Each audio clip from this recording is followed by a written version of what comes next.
Welcome to Sri Lalitha YouTube channel. అందరూ బాగున్నారండి? మీరు బాగుండాలి, మేము బాగుండాలి. మీరు మంచిగా ఉండి వీడియోస్ చూస్తేనే కదండి మాకు వ్యూస్ పెరిగేది. టుడే వచ్చేసి చికెన్ కర్రీ చేసుకుందామండి. 1 కేజీ చికెన్ శుభ్రంగా సన్న పీసులుగా కట్ చేసి ఒక బౌల్లో పెట్టుకున్నానండి. దీంట్లోకి పసుపు, ఉప్పు, కారం, అల్లం వెల్లుల్లి పేస్ట్ వేసి మ్యాగ్నేట్ చేసి పక్కకు పెట్టుకున్నామండి. అల్లం వెల్లుల్లి పేస్ట్ అండి 1 స్పూన్ వేస్తున్నాను. పసుపు,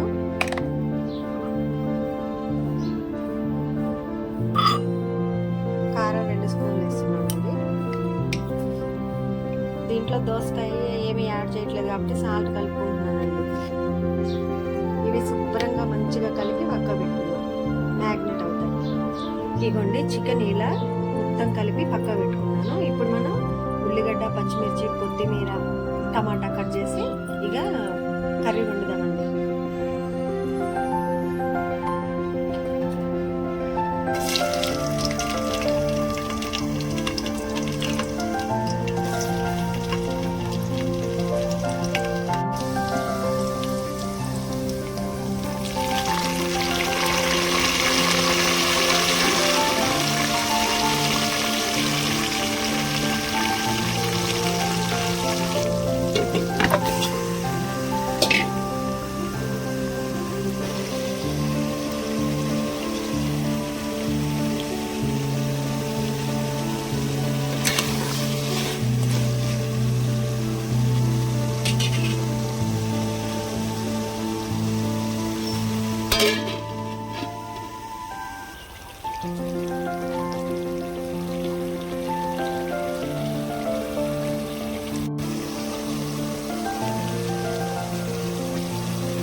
కోవిడ్ వచ్చిన దగ్గర నుంచి అప్పుడు ఇమ్యూనిటీ పెరగాలి అని అంటే చికెన్ తినండి అన్న కాడ నుంచి బాగా ఎక్కువైపోయిందండి. కానీ ఆకుకూరలు ఉన్నంత బలం చికెన్లో ఉండదండి.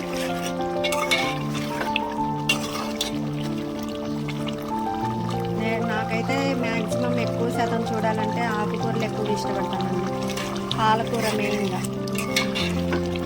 ఏంటంటే ఈ చికెన్ అయినా మటన్ అయినా వండేదాకా ఆరాటం అండి. వండుతాం కదండి, లేడీస్ కుకింగ్ చేస్తారు కదా, తినబోయేసరికి తినలేరండి. ఇంకొక 2 నిమిషాలు ఇట్లనే ఉడకనిద్దామండి. కర్రీ అయిపోయినట్టే. ఇక మళ్ళీ మనం బగారా రైస్కి ప్రిపేర్ చేసుకుందాం.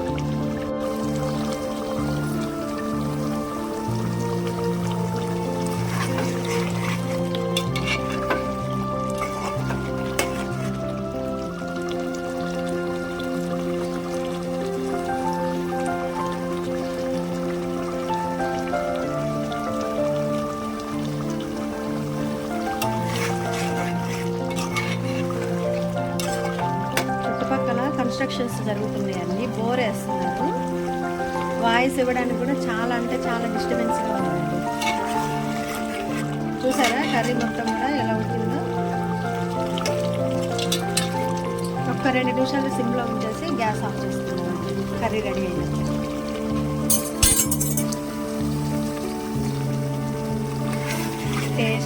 టేస్టీ చికెన్ కర్రీ రెడీ అండి. మీరు కూడా సేమ్ ఇలాగే చేసుకోండి. ఈరోజు వంటలు రానోళ్ళు ఎవరు లేరులే, కానీ ఒక్కొక్కరు ఒక్కో రకంగా ఒక్కొక్కరు స్టైల్లో చేస్తారండి. ఒక్క నిమిషం పెట్టుకుందామండి సిమ్లో. మళ్ళీ కొంచెం వాటర్ ఉన్నాయి కదా, ఇది కూడా కొంచెం దగ్గరకు అయిపోయిందంటే కర్రీ సూపర్గా ఉంటుందండి. కర్రీ రెడీ అండి, అన్నీ సరిపోయాయి. మా వీడియోస్ చూడండి, సపోర్ట్ ఇవ్వండి. కొత్తగా పెట్టుకున్నాం కదా ఛానల్, కంపల్సరీ మీ సపోర్ట్ కావాలి. Thanks for watching. Please do like, share and subscribe my YouTube.